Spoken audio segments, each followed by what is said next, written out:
The story begins with Germany's Eiger Mountain, which is 3,967 meters high, but no climber has been able to reach its peak. When two climbers named Karl and Max tried to climb the north face, they both went missing. Despite many efforts to find them, they could not be located and were later declared dead. Following this tragedy, the German government banned climbing the mountain. However, with the 1936 Olympics approaching, the locals believed that the first person to summit Iger Mountain would be considered an Olympic hero. We then see some journalists in a Berlin newsroom discussing how the first person to climb Iger Mountain should be German. A journalist named Karl mentions that he has heard about two climbers, Andi and Toni, who are experts in mountain climbing. He suggests approaching them, as their story could make headlines in their newspaper. At that time, a photojournalist named Louis, who knew Toni and Andi since childhood, was also present. The editor-in-chief sends Louis to the town to talk to Toni and Andi. In the next scene, we see Toni and Andi cleaning toilets at the Mount Brigade office as punishment for breaking curfew. When they return home, they find Louis waiting for them. Andi is happy to see her and immediately greets her. It is revealed that Louis and Toni were in a relationship before Louis left the village for a job in the city. Now reunited, the three of them go to a bar, where Louis explains that with the Olympics approaching, climbers are eager to make their mark in history by conquering Eiger Mountain. She urges Toni and Andi to do it first, so the entire nation of Germany will respect them and their accomplishment. Andi agrees right away, but Toni is hesitant. He reminds them about Max and Karl, who were first-class climbers but failed to reach the peak and lost their lives. He warns of the dangers, saying he won't climb the mountain. The next day, however, Toni changes his mind and decides to join Andi. They go to their office to request leave, but their officer refuses outright. Undeterred, Toni and Andi resign from their jobs. They pack their belongings, take their bicycles, and set off for Switzerland, 700 kilometers away from their village. Meanwhile, Louis and her boss learn that two Austrian climbers are also planning to climb Eiger Mountain. They take a train to Switzerland to interview them. Toni and Andi arrive in Switzerland after a 2-day journey and discover that several professional climbers have already set up camp there. They set up their own tent and, later in the evening, meet the Austrian climbers, Eddie and Billy. The two pairs have dinner together. The next morning, Toni and Andi begin preparations for the climb. They plan to climb the mountain with food and essential items, leave them in a safe place, and then return.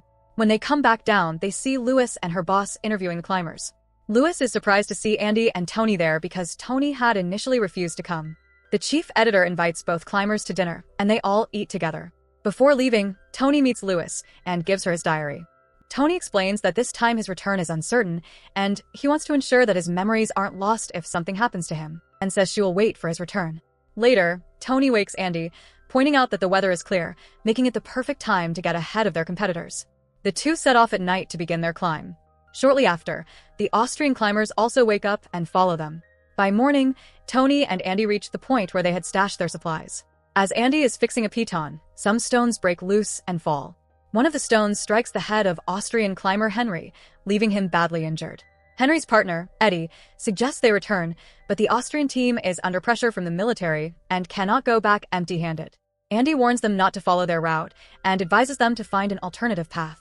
Despite this, the Austrian climbers continue to follow the same route.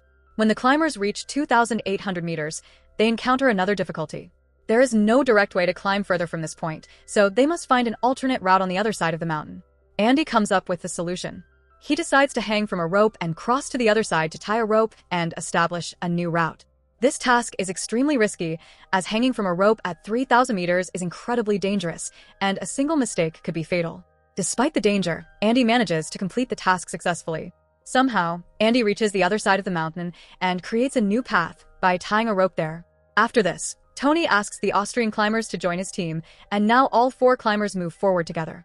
When Andi starts pulling the rope back, Toni suggests leaving it there in case they need it to descend later.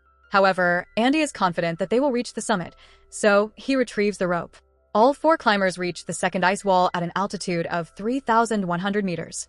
By 8 o'clock in the evening, they stop at a 2-meter wide cliff to rest.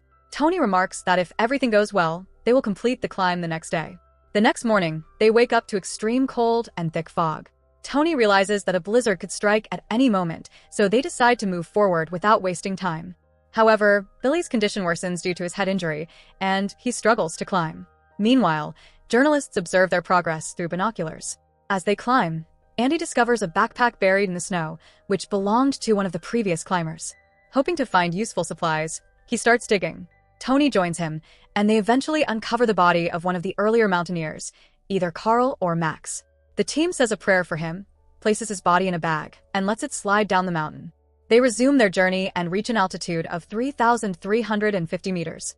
They climb the top of an ice wall that is much steeper than the previous one. Tying ropes to each other for safety, they proceed with great difficulty. Billy, who is already injured and exhausted, loses his grip and slips, pulling Eddie down with him. Billy's foot gets stuck in a crevice, and he screams in pain. While Toni and Andi hold the rope, Eddie climbs back up and discovers that Billy's foot is broken and trapped. Realizing that it would be impossible for all 4 climbers to reach the summit together, the team faces a tough decision. Andi suggests continuing toward the summit, as they are very close. Toni argues that Billy desperately needs medical attention and could bleed to death if they don't descend. He emphasizes that no summit is worth more than human lives. Eventually, they decide to take Billy down. By evening, heavy snowfall begins, forcing them to stop at a crevice and spend the night. Louis, worried for Andi and Toni, reaches the Eiger Mountain station, situated at 2,865 meters. She calls out to them loudly, and Andi responds, saying they are coming down soon. The climbers eventually reach the point where they need to cross to the other side of the mountain, but there is no rope. Toni had earlier advised Andi to leave the rope there, but Andi had removed it, and now he tries to reattach it. However, the frozen snow prevents him from securing a grip. Toni warns that staying there in the storm would mean certain death from the cold, so they must descend directly. They attempt to lower Billy first, but before they can, an avalanche strikes. The avalanche kills Andi and causes the Austrian climber's head to hit a rock, killing him instantly. Billy is left dangling from the rope, unconscious, while Toni, now alone, struggles to hold the rope. After a while, Andi regains consciousness and begins climbing back up using the rope. The last quick draw anchoring the rope starts to come loose, and Toni tries repeatedly to secure it. Realizing that a single quick draw cannot bear the weight of all 4 climbers, Andi understands that Toni's life is at risk. To save his friend, Andi cuts the rope with a knife, sacrificing his own life. Toni, devastated, cries bitterly and is left uncertain about what to do next. To protect himself from the cold, he prepares to rest for the night. Then Toni takes out the bag to wait for the rescue team, but in his hurry, he drops the bag too. Now he has no way to protect himself from the cold. Desperate, Toni starts shouting loudly for help. Louis hears his voice and calls the rescue team from below to save him. The rescue team advances through the tunnel and locates Toni, but rescuing him in the intense storm proves impossible. They decide to wait for the storm to subside. Toni, shivering and terrified, pleads, "Please come back to get me. I do not want to die." Louis, deeply moved, approaches him and reassures him, saying, "You are not alone. We will rescue you as soon as morning comes." She sits outside in the storm the entire night, refusing to leave Toni's side. By morning, the storm finally subsides, and the rescue team returns. Toni is still alive after enduring the brutal cold, but his face has turned black from frostbite, and his hands and feet are completely frozen. The rescue team attempts to reach Toni and instructs him to throw down a rope. However, Toni's rope is not long enough. The team advises him to unravel his rope to extend it. Although his hands are almost immobile from the cold, Toni manages to open the rope with his teeth and throws it down after painstakingly joining the pieces. The rescue team attaches a strong rope to the end and sends it back up to Toni. Unfortunately, they miscalculate the height, and the joined ropes still fall short. Despite this, Toni begins his descent slowly and carefully. Louis is overjoyed to see him descending. However, when Toni is just a few meters above the ground, the knot in the rope gets stuck in its hook, leaving him unable to come down. Due to his height above the ground, the rescue team is also unable to help him. The only way for Toni to descend is to loosen the knot himself. However, his body has completely frozen, and despite his efforts, he is unable to move his hands effectively. Hanging in the middle of the rope, Toni struggles in vain. Louis climbs partway up and tries to encourage him, but his strength is fading fast. Toni turns to her and says, "Louis, I'm feeling very cold," and with that, he takes his last breath. This tragic moment becomes the most painful experience of Louis's life, but she was powerless to save him. This harrowing event becomes a part of history, marking a heartbreaking end to their story. At the end of the movie, it is revealed that Louis left her job and returned to her hometown to pursue photography.